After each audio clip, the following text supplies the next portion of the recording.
Senhor, nós te louvamos pela tua graça, pela tua misericórdia, pelo teu cuidado, pelo teu amor em nossas vidas. Te louvamos pela tua provisão e pelo teu livramento. Te louvamos, Pai, pela tua palavra que é renovada em nosso físico, em nosso espírito, em nossa mente, nosso coração, a cada vez que nós a consultamos.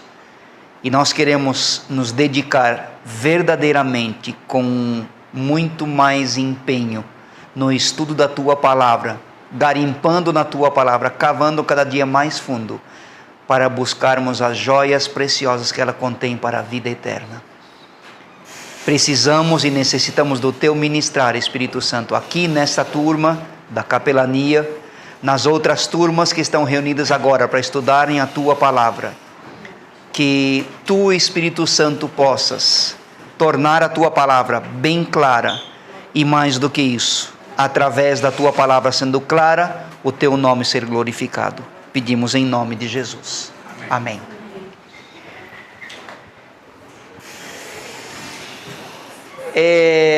Sobre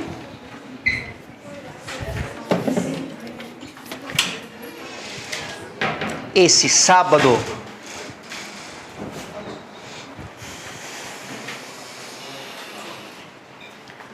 como a nossa turma está sendo bastante grande,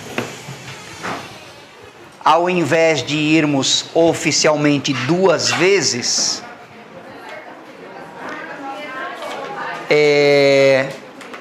vai entrar o cadeirante, aí tem que deixar aberto. Não, peça licença. Vou eu.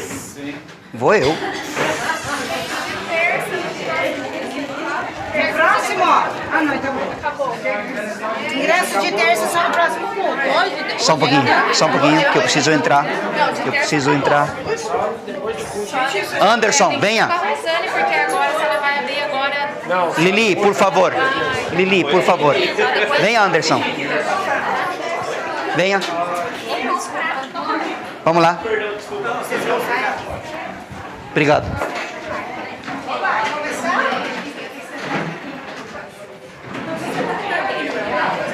Aqui pode sentar depois.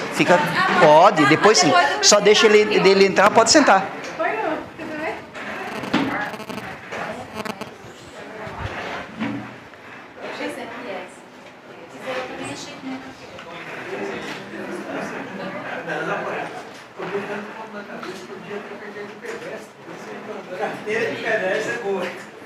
Agora só encosta a porta, não deixa a porta trancada, e pode colocar as 2 cadeiras em pé, normais aí atrás, tá? Pessoal, vamos iniciar nossa aula.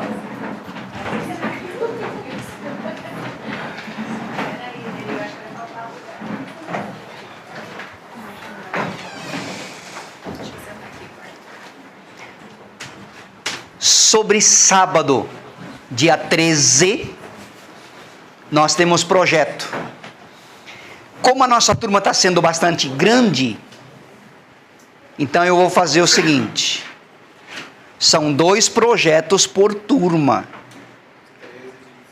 tá certo? Um vai ser antes, no transcorrer do curso da capelania, e outro logo depois, no mês de maio, tá? Mas as 2 datas estão aqui. Essas 2 datas que foram estabelecidas para os senhores, dia 13 e 27, nós vamos fazer da seguinte forma. Preste bem atenção aqui. A turma da manhã, segundo a lista da chamada, turma da manhã vai agora, dia 13, esse sábado. Quem está inscrito aqui na parte da manhã, vai comparecer neste sábado. Só deixa a porta não trancada, só deixa ela encostada, por gentileza. Por favor. Fica muito abafado aqui dentro. Isto, obrigado. Se para o Anderson tiver frio, aí ele vai dar um cutucão aí, tá? Então, sábado agora, dia 13, vai ser com a turma da manhã, da chamada da manhã, que é a turma um pouco maior. 9h30 no estacionamento da Santa Catarina. Passando o Sesc, tem a entrada de carga e descarga do Sesc, e começa uma cerca amarela. Naquele estacionamento a gente deixa o carro. Se não estiver chovendo, Se estiver com cara de chuva, cada um deixa o carro dele, o seu carro, o mais próximo possível do SEONC, na rua Santa Catarina. Nossa entrada sempre será na rua Santa Catarina. Não é pela Souza Naves, não é pela Maranhão, não é pela General Osório, é na Santa Catarina. Tudo bem? Foi um acordo estabelecido com a direção do hospital desde que nós estamos lá. Certo? Oi? Alguém? Então, sábado agora, turma da manhã. Dia 27, turma da noite. E eu estou mudando a pontuação. Eu tinha colocado 1 ponto por visita. Eu vou mudar para 1,5 ponto. 1,5 ponto cada visita, 1,5 ponto cada visita e presença 1 ponto. Somando 4 pontos extras fora da nota do teste da prova. Tá certo? Tem cadeiras ali, tem cadeira lá no canto também que ainda está vaga, tá? Pois não. Pois não. Eu trabalho no sábado e eu consegui sábado que vem para mim ir, porque eu nem sabia que eu ia. Nós íamos chegar lá. Vamos supor, Sérgio está da manhã ou da noite? Manhã.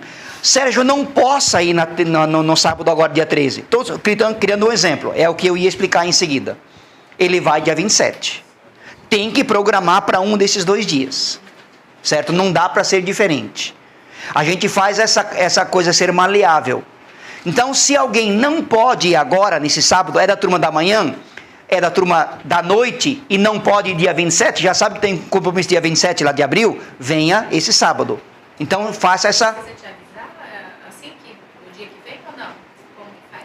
Perdão, não entendi. Se eu não posso vir no dia 27... Você tem que me avisar. Tá. Tem que me avisar. A partir de amanhã ou terça-feira, eu peço a permissão para vocês de colocarem vocês no grupo da capelania. Então, quando eu colocar lá para vocês, grupo da capelania em exercício, não é por conta de vocês, é aqueles que já estão na ativa, tá? Daqui só temos a Larisa.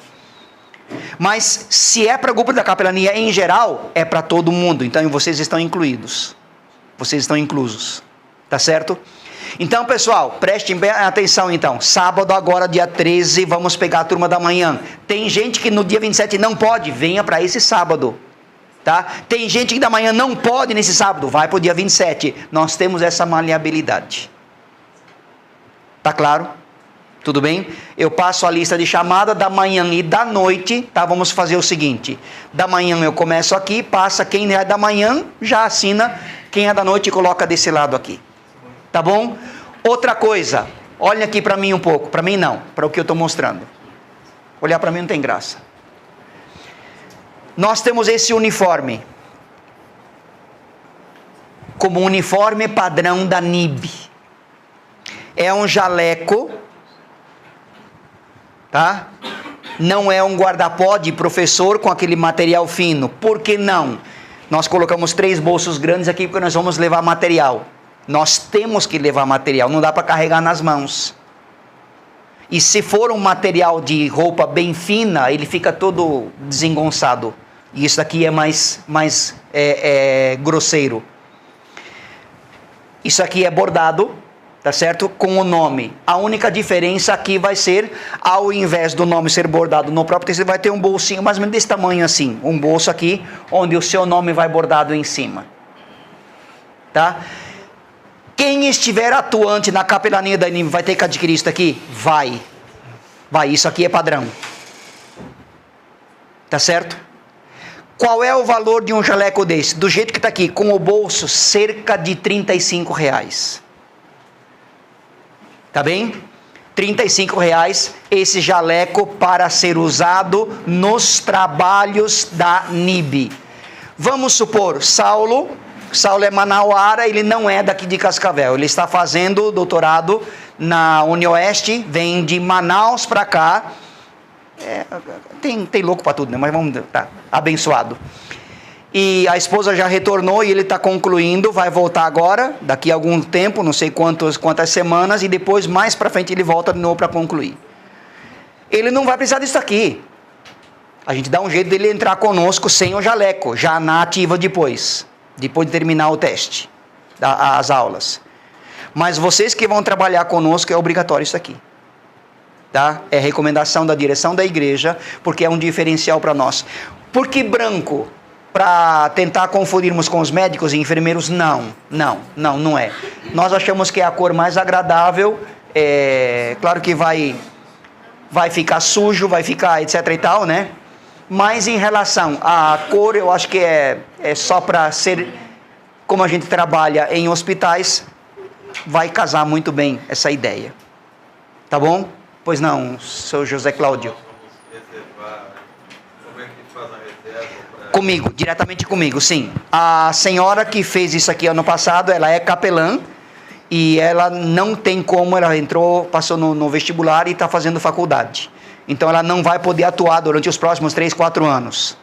Mas ela acabou de vir aqui na sala e diz, olha, eu não consigo fazer o valor de R$30 do ano passado, que nós pagamos, tá? Mas vai ser uns R$35. Tá? Com o nome bordado em cima do bolso e esse daqui bordado também e a mesma forma. Põe o material aqui, né? E a gente tem usado da seguinte forma. A gente faz dessa forma porque ele é assim, dessa forma.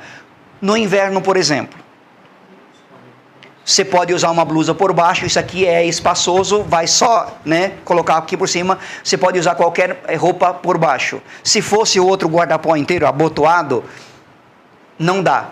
Se você usar uma roupa por baixo de frio, vai ficar apertado e aí vai se sentir muito incômodo. E aqui não. Outra coisa, sistema de amarra. Nós amarramos primeiro aqui, esse aqui primeiro, tá certo? De trás para frente. E depois amarramos esse daqui atrás, por causa do peso que vai estar aqui dentro. Tá bem? É mais confortável assim. Tudo bem? Beleza? Ficou claro? Então, nós não vamos encomendar agora, nesse exato momento, mas só para mostrar para vocês, vão orando a respeito. Tá? Se alguém, preste bem atenção nisso, se alguém daqui desse grupo não tem condição de pagar os R$35, entra no privado lá, no WhatsApp e fala assim, professor, eu não tenho condição. Fale, seja sincero, sem problema nenhum. Não vai ter problema nenhum. Nós vamos fornecer um desse jaleco para ti, sem dúvida. Tá? Tudo bem? Então não vai ficar sem por causa de situação financeira. Eu fiquei meio sem jeito, eu tenho vergonha de falar. Não é vergonha nenhuma. Não é vergonha nenhuma. Nós tivemos esse mesmo problema no ano passado. Tudo bem? Beleza? Só lembrando então, sábado, pessoal da manhã, chamada da manhã está passando aí? Da noite. Da manhã já passou? Alguém da manhã não assinou? Tá. Da noite está passando agora, já está vindo aqui. Abra sua apostila. Nós terminamos a aula passada com as obrigações dos capelães. Tá? Obrigações dos capelães. E eu passei essas obrigações para vocês. Sim ou não? Sim. Beleza. Agora, próximo ponto, número 4. Capelania do Brasil. Tá aí na sua apostila, sim? Estão acompanhando? O ofício da capelania teve início na área militar, século XIX, na época do segundo reinado. Dom Pedro II autorizou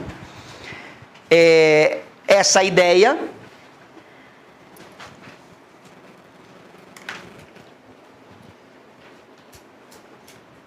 Grudar nisso aqui.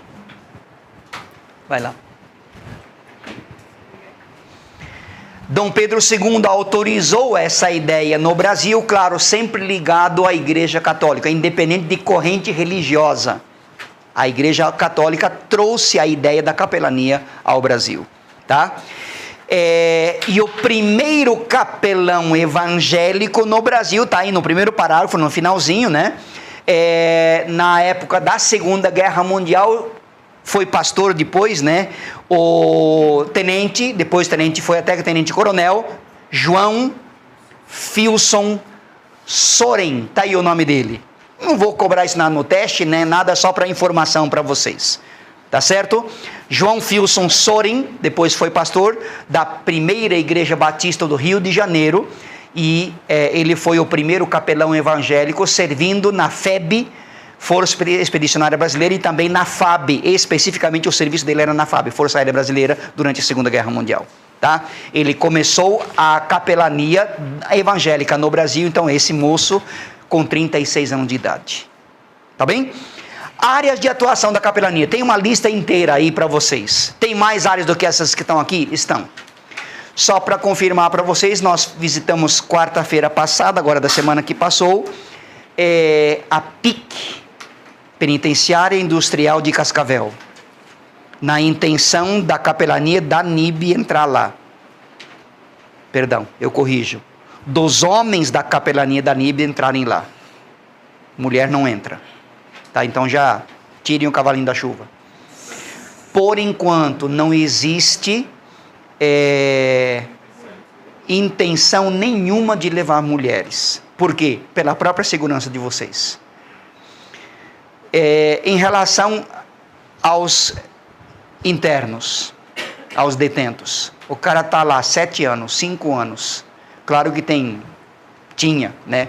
Não vai ter mais, graças a Deus, visita íntima, essas regalias todas, mas a mulher vai lá para prestar um serviço religioso e o cara fica, ao invés de prestar atenção no que está sendo apresentado, feito com a melhor das intenções, ele está maquinando alguma coisa e pode até levar a efeito da hora da tua apresentação. Então, inicialmente, se for liberado, ao que tudo indica, vai ser, estamos orando para isso, inicialmente só com os homens.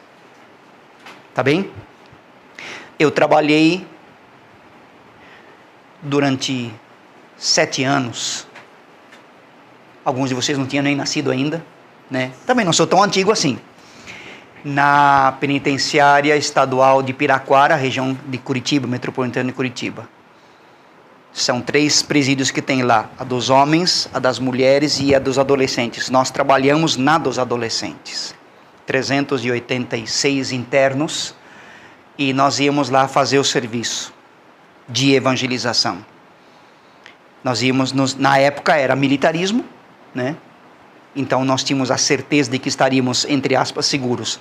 Mas o chefe do presídio, ele vinha para nós todas as vezes, independente de quantas vezes nós fomos. Ele vinha e dizia o seguinte: Neri, aquela porta tinha um tablado, era um tipo ginásio de esportes, um tablado no fundo onde a gente ficava. O tablado era maciço de concreto, alvenaria.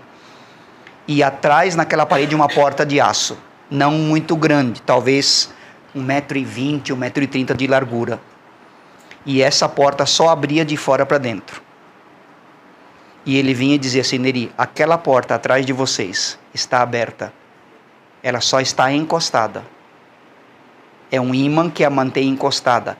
Se vocês virem, perceberem algum movimento estranho, vazem. Larguem os instrumentos de vocês se não tiverem tempo de carregar, mas sumam daqui de dentro.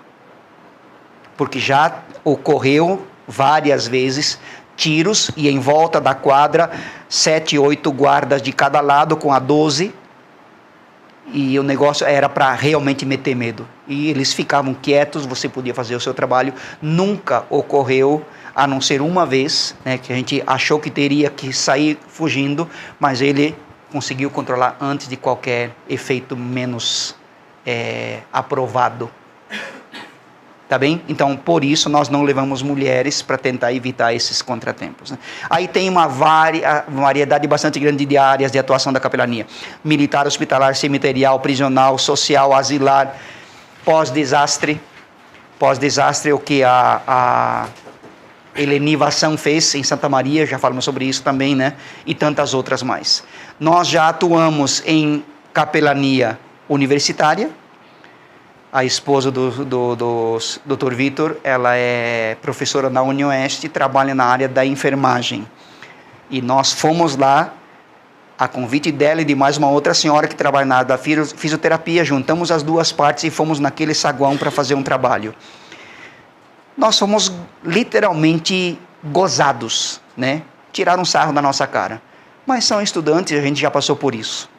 Então, houveram frutos, claro, mas, como diz a palavra, ela nunca volta vazia, tá? nosso foco atual sempre vai ser muito mais capelania hospitalar, por enquanto. Policlínicas está abrindo as suas portas, vamos tentar oficializar isso o mais rapidamente possível, então temos 2 hospitais que estarão sob à nossa disposição, SEONC e a Policlínica, e claro, temos entrada em qualquer outro hospital, caso seja uma visita assim rápida, não com o grupo da capelania em si. Tá bem? A verdade é que onde houverem pessoas reunidas em qualquer área da sociedade, a capelania tem espaço para atuar. Sempre. E se for uma visita doméstica, visita residencial, mesma coisa. Onde tem uma pessoa acamada e pedem socorro. Ah, mas ela não é da igreja. Não, nós não levamos isso em consideração. Tá? Nós, sim, atendemos em primeira mão a família da fé. Mas também, sempre, até hoje, nós atendemos aqueles que nos pediram socorro. Tá certo? Se no teu coração, de repente, esteja a capelania cemiterial, por que não? É uma hora triste, mas é uma hora em que os familiares, as pessoas estão lá muito fortes. Eu fiz 2 sepultamentos essa semana. Eu não gosto muito de cemitério, não gosto muito de morto, mas quem gosta? Mas foram pessoas amadas, queridas, que acabaram partindo e nós temos que fazer o trabalho. Tá certo? E ontem foi sepultada mais uma pessoa ligada à igreja. Como eu estava no retiro de homens em Toledo, o pastor Edinho fez o acompanhamento. Tá bem? Requisitos, ponto número 6, requisitos para o exercício da capelania. Já falamos isso várias vezes para vocês. Primeiro requisito básico para exercício da capelania: vida consagrada. Meus amados, isso é primordial. Isso não é facultativo. Então, se de repente no transcorrer do curso, no final do curso, você chegar a essa conclusão, não é para mim, venha falar comigo, sem problema nenhum. Tem outros ministérios, tantos estabelecidos aqui na NIB, que vão servir para ti.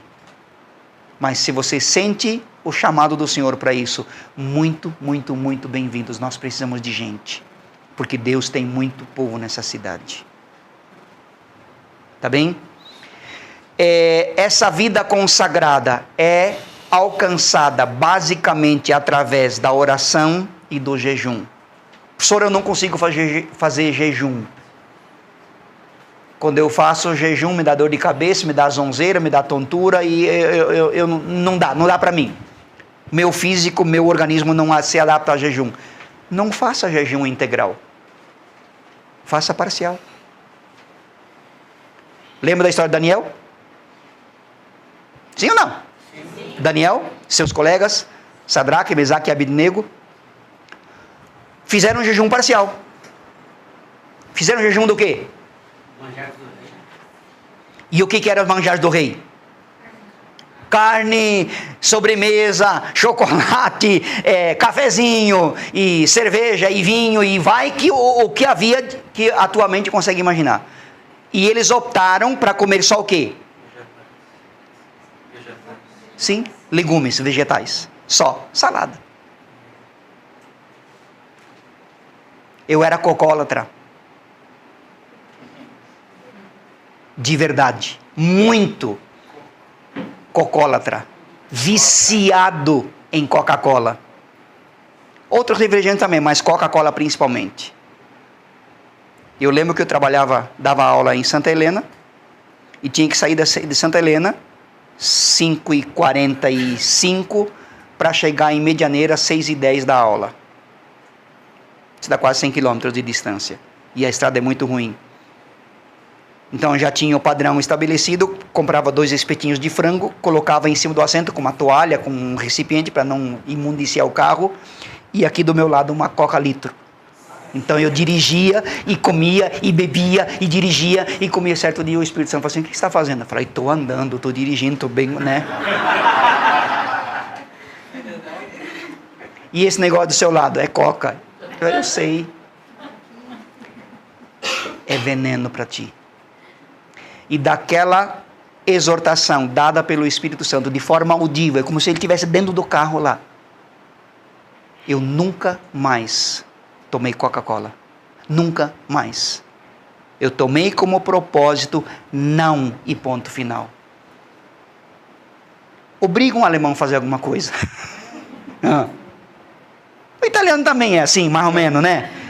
Mas alemão, não e ponto final, acabou. Hoje eu tenho uma certa aversão a refrigerante. Se vocês pesquisaram esses últimos dias, meses, né, o último ano, o que o refrigerante é capaz de fazer no corpo do ser humano, você nunca mais toma. Ah, mas é tão bom. Eu sei. Mas eu não consigo mais, não me apetece. E eu vejo nisso, para mim, para o meu corpo, veneno. Como é que eu vou tomar veneno? Então eu larguei mão e não consumo mais. Eu faço jejum de Coca-Cola? Não, eu não preciso fazer jejum. É uma coisa que eu me abstive e ponto final, acabou.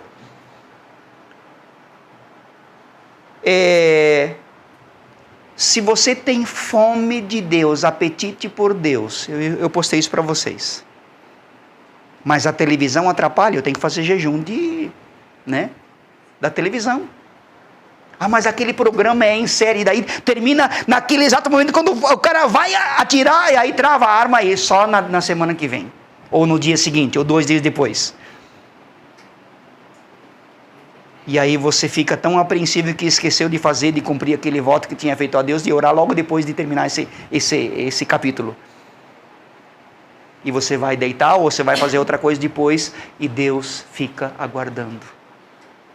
Faça um voto. Mas se fizer o voto, faz o que a Bíblia diz? Cumpra. Tem que cumprir.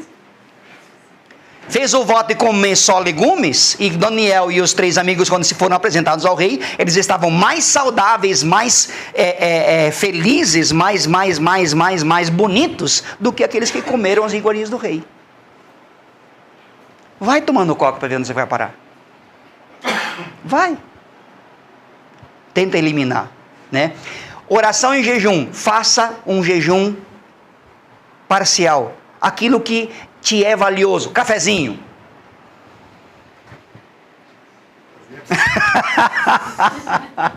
Cafezinho. Ontem no retiro de homens, eu estava sentado bem no fundo.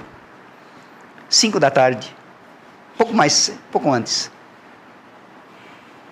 Estava chuviscando. A palavra estava pegando mesmo, estava, roendo mesmo. De repente a cozinheira passou um café, um tambor de café, porque era mais de 200 homens. E aquele cheiro invadiu aquele fundo do salão. Aí a pessoa que estava do meu lado, o Cristiano, falou assim: não precisa mais nem tomar café hoje, porque só o cheiro já me satisfez. Foi muito bom, foi agradável. Agora eu imaginei, na hora, quanta gente estava lá ouvindo a palavra, de repente com o cheiro do café, assim, desviou para cá.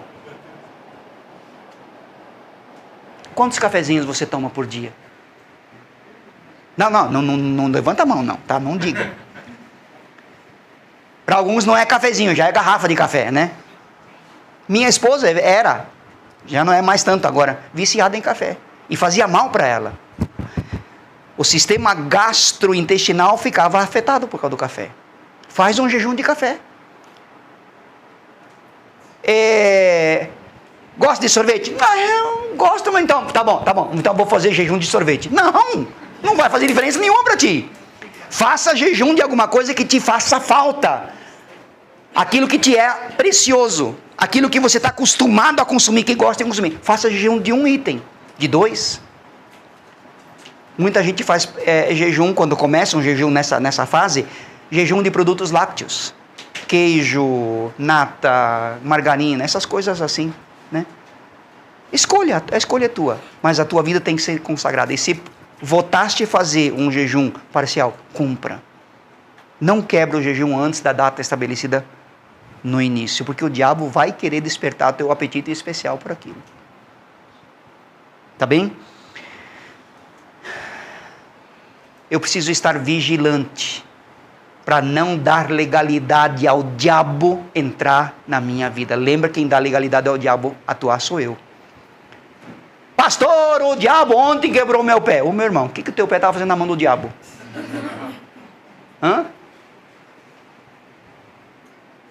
Às vezes eu dou legalidade para o bicho, né? E o capeta, é sujo, é imundo, ele vem para isso, matar, roubar e destruir. Fui visitar uma senhora,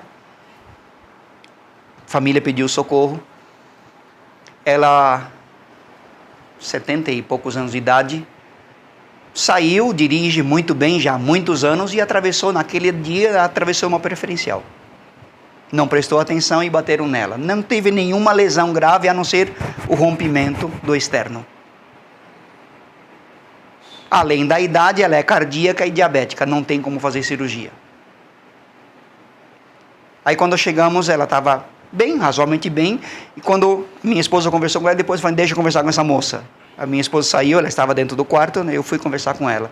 Ai, pastor, aconteceu isso, e não sei o que, não sei o que, não sei o que. Eu falei, bem feito para você.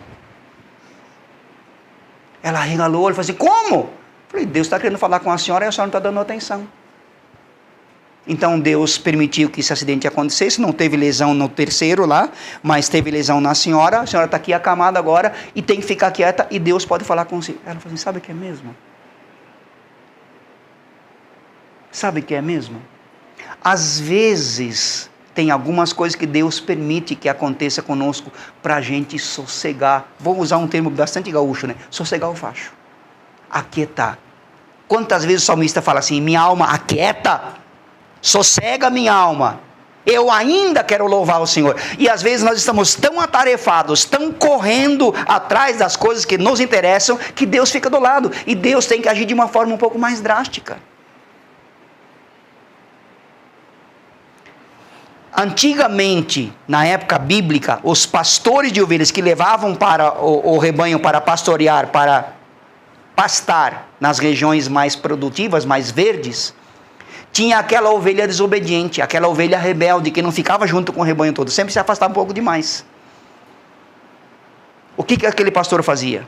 Pegava aquela ovelha e ele, com a força das mãos dele, com o cajado, quebrava a perna dela. Ele quebrava a perna. E aí colocava a tala para que aquela ovelha aprendesse a ficar do lado dele, obedecendo aos seus comandos. E quando ela tivesse que subir um certo monte, uma montanha, para passar lá em cima, ele a carregava. É assim que Deus faz conosco. Muitas vezes Deus precisa nos falar, mas nós estamos tão correndo atrás das coisas que nós esquecemos de dar atenção. Toma cuidado. Às vezes Deus fala assim, aquieta, preste atenção, eu quero falar. E nós não damos atenção. Preste atenção, eu estou querendo falar contigo. Como nós não damos atenção, Ele vai agir na nossa saúde. Ele pode, Ele faz isso. Ah, Ele é um carrasco? Não, Ele é um Deus de amor, para evitar problemas muito mais graves no futuro. Tá?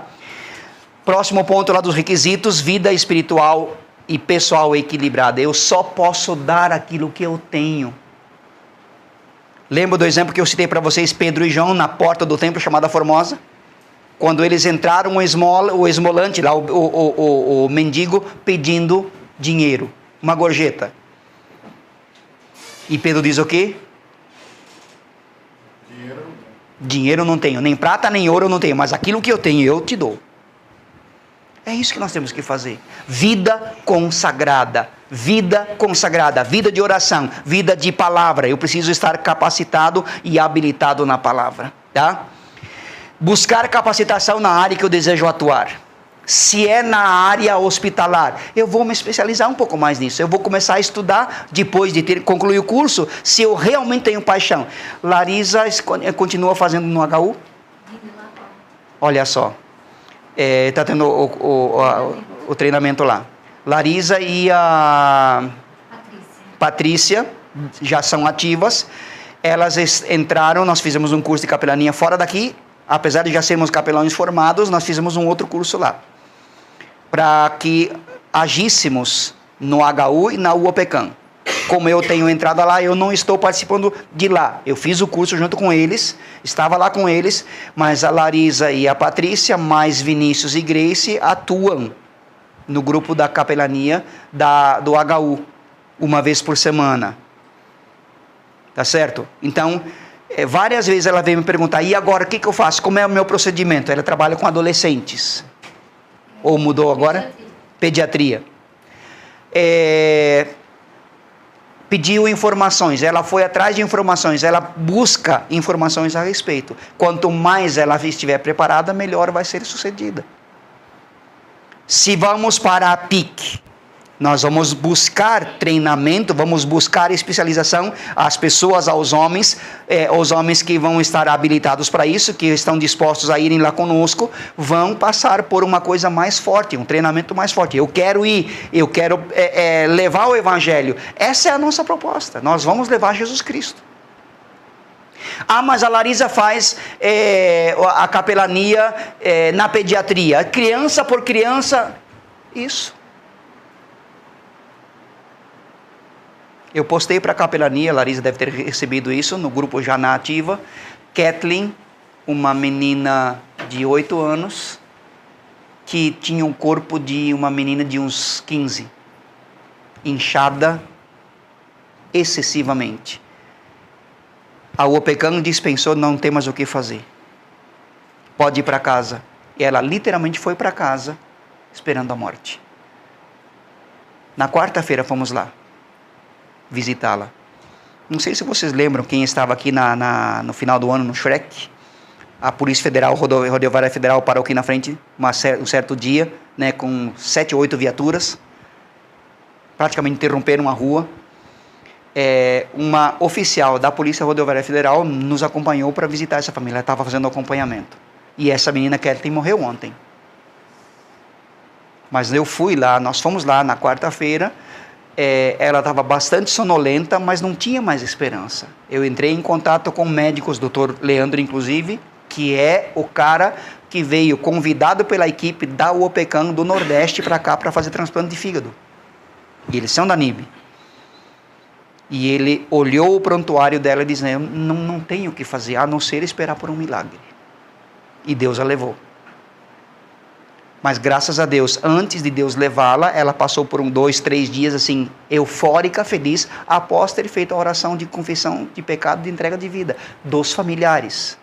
Porque ela ainda era uma criança. Mas Deus não podia ter operado o milagre? Podia.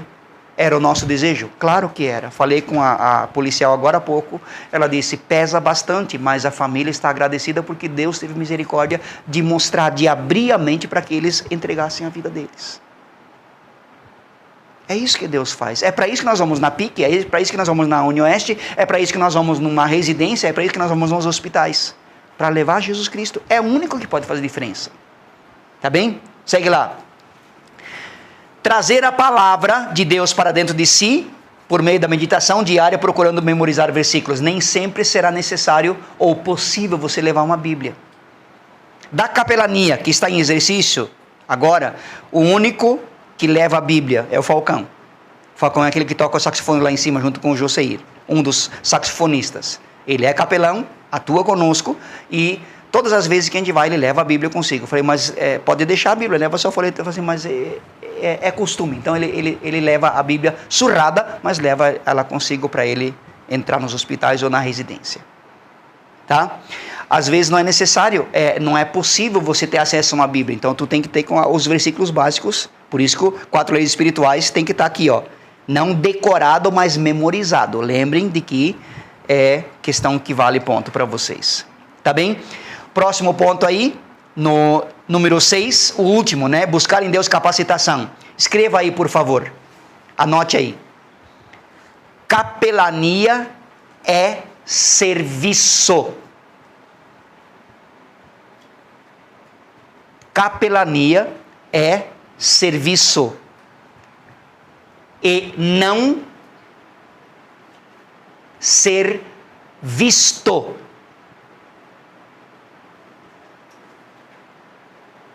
Capelania é serviço e não ser visto. Pedro, que era Pedro, que a boca dele chegava uns 50 metros antes dele, né? Aonde é que ele fosse, por causa do jeito de ser dele, ele nunca falou assim, olha o que Pedrão fez, olha só, fui eu. Não. Outros falaram dele. E quando ele escreve as suas cartas, 1ª e 2ª Pedro, depois lá no finalzinho da Bíblia, nós vemos esse Pedro transformado. Pedro, na época do Auê, era um tipo de gaúcho, né? Tinha faca na bota, tinha bala na agulha, qualquer coisa ele estava com a espada já na mão para cortar a orelha do soldado. E que venha. Mas lá nas cartas ele é um Pedro mudado. Por quê? Lembra das 3 perguntas de Jesus Cristo? Me amas? Até que ele percebe que Jesus Cristo quer aquele amor doador, amor ágape. Pedro, tu me amas, então agora você está pronto, vai. Essa é a diferença, tá certo? Cuida com esse ser visto e serviço aí, tá? Tem bom futuro nisso aí. Fundamentação bíblica para a capelania. Várias vezes a Bíblia cita capelania em exercício, já falamos de alguns. Por exemplo, Evangelho de João, capítulo 5, 39 e 40. A capelania nas palavras do próprio Jesus Cristo, né? Diz lá, nesses 2 versículos, né? Vocês examinam as Escrituras porque cuidam ter nelas a vida eterna, e são elas mesmas que testificam de mim. Palavra do próprio Jesus Cristo. Tá certo? Então, quando Jesus Cristo fala que as próprias Escrituras testificam dele, é isso que nós estamos levando para os doentes, para os enfermos, para os acamados, para os desesperados. É esse o tipo de bálsamo que a gente leva. E eu só posso dar aquilo que eu recebi. Eu só posso dar o bálsamo se eu tiver o bálsamo comigo. Eu só posso derramar sobre a vida da pessoa um bálsamo, uma unção que o Espírito Santo me deu a mim. Essa unção é permanente? Não, claro que não. Eu posso ter essa unção agora e declarar essa unção na vida do Sérgio, ótimo. Mas eu posso logo depois, daqui a 1 hora, declarar sobre... E não acontece nada com ele. Por quê? Porque eu tenho que procurar ser cheio novamente, outra vez, e outra vez, e outra vez, várias vezes por dia. Enchei-vos do Espírito. É um encher contínuo, constante, diário, permanente. 1 Reis, capítulo 22. Os profetas que acompanhavam o exército de Israel. Está aí na sua apostila. Muitas vezes os reis se reuniam dizendo o seguinte: escuta, nós devemos ir em combate àquele inimigo.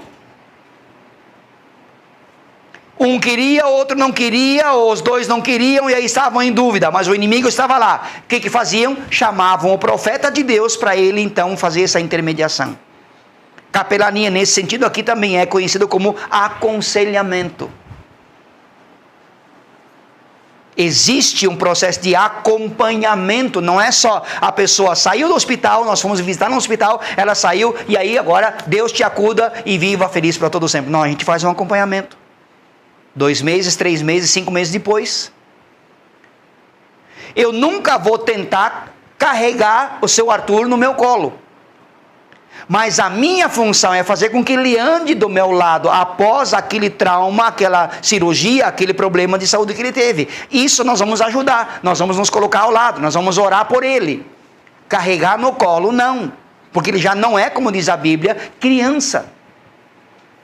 Chega um momento em que a pessoa vai ter condição de andar pelos próprios pés. Agora, às vezes é muito bom ser carregado. E tem pessoas que se acostumam, que viciam com isso. Ela só vai se for carregada. Não. Não é função da capelania carregar as pessoas. Tá bem? Outro exemplo. Lucas capítulo 10, 25 a 36. A parábola do bom samaritano.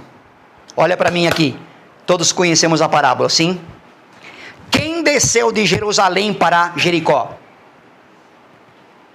Quem foi aquele cara? Foi o bom samaritano? Não, quem desceu. Ótimo. Preste atenção.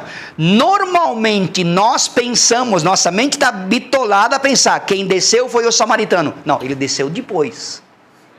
Certo? Um sujeito provavelmente era judeu, saindo de Jerusalém para Jericó e acabou sendo assaltado. E aí Jesus Cristo discorre a história e ele disse, pouco tempo depois saiu de Jerusalém pelo mesmo caminho, quem? Levita ou sacerdote? Sacerdote ou levita? Calma, não, primeiro. Levita primeiro? Não, sacerdote. Cuida com essa ordem, hein? Tem futuro aí. Desceu um sacerdote. E o sacerdote, quando viu aquele judeu a quem ele deveria prestar, na minha concepção, aquele cara assaltado, moribundo, à beira da morte, era um judeu. E o sacerdote, quando chegou próximo, viu aquele judeu, amigo seu sangue do seu sangue, o que é que ele faz? Atravessa a rua, vai para o outro lado, faz uma curva, desvia e não dá a mínima. Já está morto mesmo. Tem poucas horas de vida. Tem algumas pessoas que escutam e falam que ele não podia se tornar impuro. Não, ele seria impuro se o cara tivesse morto. Então, mas ele não saberia dizer se estava ou não estava. Não, ele estava mexendo ainda, porque ele olhou e não deu nem atenção. Aí ia tapar o sol com a peneira, né? Eles estão querendo desculpar o sacerdote. Não, ele é culpado. E aí, em segundo lugar, desce quem? O levita. O levita, que era levita, que deveria prestar esse tipo de assistência, então, faz o quê? Mesma coisa, desvia para o outro lado. Mais longe ainda. Simplesmente deixa ele lá. Em terceiro lugar, desce o samaritano. Quem é o samaritano? É o samaritano. Quem são os samaritanos? A Síria, lá no Velho Testamento, conquistou o Reino do Norte. Levaram 10 tribos para o exílio. E essas 10 tribos e meia nunca voltaram para casa, até hoje. Eles levaram juntos todos os judeus para o exílio. Só que esse povo, essas 10 tribos, essas milhões de pessoas nunca se corrigiram. E quando eles levaram quem? Os ricos, os intelectuais, os sábios, os inteligentes, os inteiros, os fortes, os saudáveis. Quem era pobre, quem era doente, quem era moribundo, ficou ali. Literalmente abandonaram a sorte. Levaram aquela tropa toda embora. Agora, para não deixar aquela região desguarnecida, o que os assírios fizeram? Mandaram vários assírios da mesma laia, pobres, mendigos, presos e etc e tal, e trouxeram para essa região. E disseram, vocês cuidem, isso aqui agora é nossa terra, é nossa região, fiquem aqui e cuidem aqui. E esses dois grupos, judeus pobres, miseráveis, com assírios pobres e miseráveis, procriaram, são os samaritanos. Povo misturado, povo, como o próprio judeu chama, povo maldito. Povo malquisto. E esse samaritano, olhando aquele judeu, presta socorro. E é interessante notar aqui, ele dá um socorro não só físico, ele dá um socorro físico, emocional, psicológico e espiritual. Ele dá socorro nas 3 áreas. E tem toda uma linha de pensamento, de meditação aqui. O sacerdote que foi o primeiro a descer é do tempo de Moisés antes da lei. Ele assinala esse tempo. O levita foi estabelecido por Moisés. Deus disse para Moisés, a tribo de Arão serão os levitas, que serão o quê? Consagrarão a sua vida ao sacerdócio. Então o levita é a demonstração do tempo da lei depois de Moisés. O samaritano demonstra o tempo de Jesus Cristo. Só que o samaritano não só cuidou dele lá. A Bíblia diz que quando ele o encontra moribundo, quase morto, ele unge as feridas com óleo, passa vinho para que tirar a infecção, cuida das feridas e aí pega aquele corpo, coloca sobre o seu animal e leva até uma hospedaria. Esse trabalho de cuidar, tempo de Jesus Cristo. Agora, chegando na na hospedaria, aí entra o tempo da igreja. Nosso tempo. Cuida dele. Quando eu vier, se tiver alguma dúvida, alguma dívida, eu pago. Disse o bom samaritano. Tá bem? Então, cuidado com a ordem. Sacerdote, levita, samaritano, demonstrando cada um a sua fase. Tá bom? Capelania, então, é o ato de juntar-se a uma pessoa em crise com o objetivo de fortalecê-la, acompanhá-la e orar com ela durante esse tempo de crise, nesse momento difícil. Está aí na sua apostila, é só você destacar aí, tá bom? Capelania é, depois desses pontos que eu mostrei para vocês, no primeiro e no segundo parágrafo está escrito isso. Capelania é, portanto, o ato de juntar-se a uma pessoa em crise com o objetivo de fortalecê-la, consolá-la, acompanhá-la no momento difícil. Isso é a função do capelão. E sempre encontraremos pessoas em crise. Essa senhora que eu fui visitar, que eu falei que atravessou a preferencial, faz 5 dias que tinha acontecido, e ela entrou em depressão. Eu não lembro o nome da senhora agora. Muito bem, é isso mesmo. É isso mesmo. Ela disse o seguinte: eu não quero mais viver, porque o que vai ser de mim? Eu falei: ô dona Enilce, presta bem atenção aqui.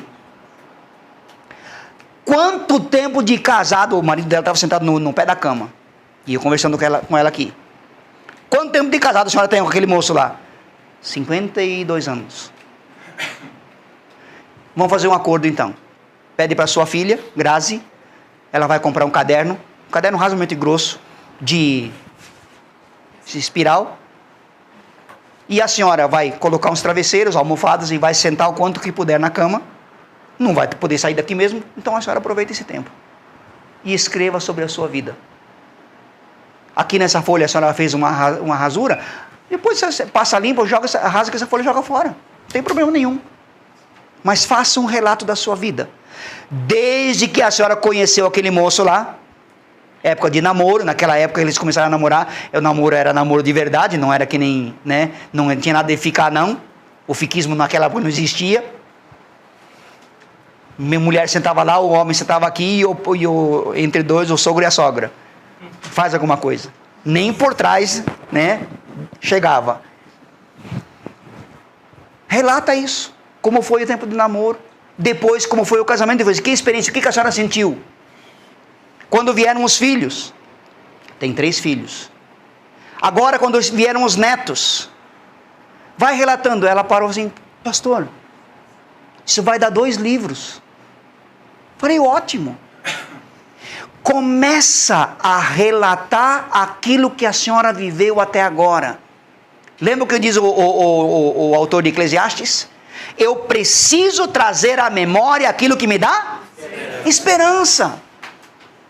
Ai, eu não presto mais para viver, eu estou azarada, tudo dá errado, eu estou desanimada. Para com isso. Começa a ver aquilo que aconteceu de bom na tua vida.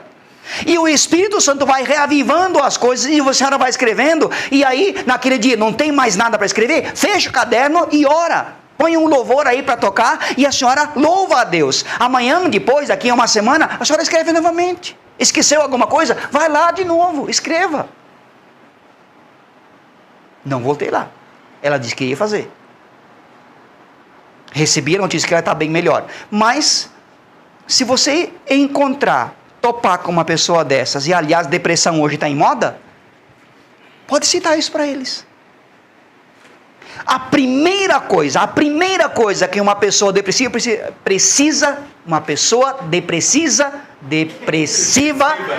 precisa fazer é manter a cabeça ocupada.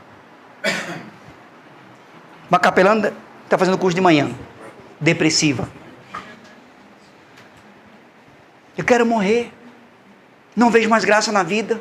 Nosso sonho era ter um filho, temos um filho agora há 4 anos, Davi, ele é um menino lindo, esperto, ativo, saudável, meu marido tem um emprego, etc e tal. Falei: dona fulano de tal, o que a senhora fazia até antes de dar à luz? Eu trabalhava. Depois que deu à luz, quando a criança nasceu, a senhora trabalhou? Não, eu parei de trabalhar. Falei: então fulano de tal, procura alguma coisa para fazer. Primeira coisa, procure alguma coisa para... Ah, mas eu não tenho mais jeito, eu estou meio torta. Tem sim. Tem sim.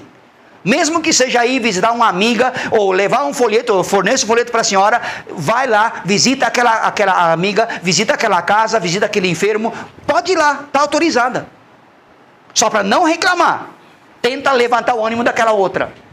Tenta se sentir útil. A primeira coisa que o diabo coloca numa pessoa em depressão é demonstrar a tua inutilidade. Você não presta para nada. Pronto. E aí, se eu dou atenção, leia 1 João 5,18. Leia 1 João 5,18. Vou até abrir aqui, né? 1 João, lá no finalzinho da Bíblia, capítulo 5, versículo 18. Diz lá: sabemos que todo aquele que é nascido de Deus não é escravo do pecado. Antes, aquele que nasceu de Deus, Jesus Cristo, no caso, o protege. E o maligno não lhe toca. Lembra da anedota que eu contei? Professor, o diabo ontem quebrou meu pé. O que o seu pé estava fazendo na mão do diabo? Eu só dou trégua ao diabo se eu quiser. Agora, segundo a regra da Bíblia, segundo a receita da Bíblia, sujeitai-vos, pois, a Deus, e aí então faz o quê? Resistir ao diabo, e ele tem que correr. Nada, mas nada amedronta tanto o diabo do que a tua vida de oração. Pode ter certeza disso. E ora, preste atenção numa coisa. Se você se prontificar a orar num determinado horário do dia, o diabo vai começar a colocar empecilho naquele horário. Pode ter certeza. Ou o celular vai tocar, ou o telefone vai tocar, ou a visita vai chegar, ou alguém vai bater a porta, ou o carteiro vai... Alguma coisa vai acontecer. Ore para que Deus impeça isso. Tu queres ter aquele tempo de oração, de consagração de vida. Então, se um dia você se deparar com alguém que diz que está em depressão, primeira coisa, o que você faz na vida? Ah, eu não consigo fazer nada. Consegue. Procure alguma coisa para fazer. Mantenha a tua mente ocupada. Lembra de um ditado popular que a gente, na época da criança? Cabeça vazia é o quê? E olha que oficina que ele abre, viu? Abre uma verdadeira indústria, já não é nem mais oficina. Basta eu permitir. Tá bem? Outras vezes, quando Deus falou, passeava lá no Jardim do Éden. Outras vezes ele falou audivelmente através de um anjo. Está aí na sua apostila também. Ele falou através de um anjo, de um sonho com Abraão, com Sara, com Moisés, Josué, Gideão, Samuel, Isaías, Jeremias, com você, comigo. Deus fala nos sonhos. Faz uma coisa. À noite, quando você vai dormir, pode ser uma oração flecha. Lembra dela? Qual é mesmo o segredo? Rápida, objetiva, silenciosa, certeira. Rápida, objetiva, silenciosa e certeira. Ore. Espírito Santo, cuida do meu sono e guarda os meus sonhos. Salmo 4:8, em paz eu me deito e logo pego no sono, porque só Tu, Senhor, me faz repousar em segurança. Você já deitou certa vez, e algumas vezes, né? Deita de um lado, vira para o outro lado, e parece que a cama está ficando cada vez mais quente, virando um forno, e é inverno, e tu não consegue dormir. Ora! Às vezes Deus nos tira o sono para que nós oremos. Está frio, não dá para levantar. Ora deitado. Debaixo das cobertas, aconchegado nas cobertas. Sim, pode ser, sem problema nenhum. Deus ouve a oração de pessoas deitadas. Você não precisa estar ajoelhado assim, soberano, Deus altíssimo, tremendo, excelso, Senhor. Não. Pai, eu estou com um problema aqui. Eu preciso dormir, amanhã eu tenho que levantar cedo e não consigo pegar no sono. Mas enquanto eu não consigo pegar no sono, Senhor me ajuda. Eu quero então perseverar em oração. 10 minutos. Você está roncando. O diabo vem para atrapalhar. Porque ele sabe que se conseguir atrapalhar o teu sono, você vai levantar azedo. E quanto menos você dorme, mais azedo você fica. Acontece. Deus falando com os homens dele através dos anjos, através de sonhos. Deus pode usar a tua mente para ensinar você através da palavra. Tá certo? O sistema básico da capelania é o Emmanuel, Deus conosco, né? Nascimento de Jesus Cristo, como nós já falamos várias vezes para vocês. Tá bem? Para terminar a minha aula de hoje, lá embaixo, o que é e por que a capelania? Porque nós temos uma origem, está aqui, ó, já falamos sobre isso. A nossa origem é a assinatura de Deus no nosso DNA. Ninguém tira esse nome de lá. Essa assinatura de Deus está incrustada na tua alma. E a tua alma é... Deixa eu pegar aí para Fábio. O engenheiro mecânico. José Cláudio. Não, Cláudio José. José Cláudio. Né? Engenheiro mecânico. O que é alguma coisa blindada? Nada penetra. Isto. Isto. Pode atirar que não, a bala não entra, né? De fora nada entra. Preste atenção aqui. A tua alma, a nossa alma é blindada. O diabo não consegue entrar lá. Ela pertence ao Senhor. Agora, a não ser que você consagre a tua alma para o capeta. Aí muda. Mas fora disso, tua alma é blindada. Tanto é que o diabo não sabe os teus pensamentos. Ele não consegue saber o que você está pensando. Por isso, muitas vezes é necessário que o cristão, o evangélico, aquele que realmente anda com o Senhor, faça a oração em voz alta. Procure um lugar da tua casa onde você tenha sossego para orar e ore em voz alta. Não precisa gritar, mas falando a tua oração em voz alta. Muitas vezes isso é necessário. Tá bem? Então, por que capelania? Porque nós temos uma origem, Deus. Tá? Nós temos em nossas digitais dele, como eu falei isso aqui, tá? Para vocês na aula passada, retrasada. Nosso destino é eterno, nós não somos feitos em série, nós não fomos feitos para ficarmos estocados numa prateleira, nós não fomos feitos para viver como sucata, nós fomos criados com um propósito específico, adorar e engrandecer ao Senhor. Ele se compraz, ele não precisa da minha adoração para ser Deus, nem da tua. Ele não precisa do teu serviço para ser Deus, mas Ele quer te usar. Você já imaginou? Tenta imaginar uma vez. Se tua mente é fértil, vai comigo. Os anjos pedindo a Deus o privilégio de serem evangelizadores. E Deus disse: isso é uma tarefa que eu dei a um pequeno grupo lá na Judéia. E que vão espalhar essa semente. E que vão atingir o pessoal de Cascavel. E que vão atingir outros tantos. E que vão atingir outros tantos. E os anjos falam: mas nós queremos ajudar. Tá bom, então vocês vão lá e protegem. Só cuidem, mas vocês não podem fazer. Eles querem ter essa honra. Mas é uma honra que Deus nos deu a nós humanos. Por causa disso daqui. Amém? Terminando então, Ele é digno de receber toda a nossa adoração e precisamos, como eu disse já várias vezes, colocar Daniel 1:8 em prática. Eu preciso, nessa semana, colocar Daniel 1:8 em prática. Orem pelo projeto de sábado, mesmo vocês não estando, boa parte de vocês não estando presentes nesse sábado, tá certo? Dia 13. Orem pelo projeto. Assim como quando vocês estiverem dia 27, na ativa, o outro grupo que vai estar da manhã vai estar orando por vocês. Amém? Isto, exato. Isto, exato. Aí se o José não pode dia 27, ele vem nesse sábado, ou vice-versa. 9h30. 9h30 no estacionamento aqui. Tá bom? Vamos orar. Pai, obrigado pela tua misericórdia e graça nas nossas vidas. Obrigado pelo teu amor, obrigado pelo teu cuidado. Obrigado pelo teu livramento. Espírito Santo, nós nos dispomos, porque desejamos ser instrumentos nas tuas mãos. Instrumentos que por si só nada servem, nada podem, nada conseguem. Mas uma vez colocados em tuas mãos, eles exalam o verdadeiro perfume de Cristo e fazem a tua vontade e glorificam o teu nome. Acampa os teus anjos em volta de cada um destes valentes, destes guerreiros, a cada instante dessa nova semana.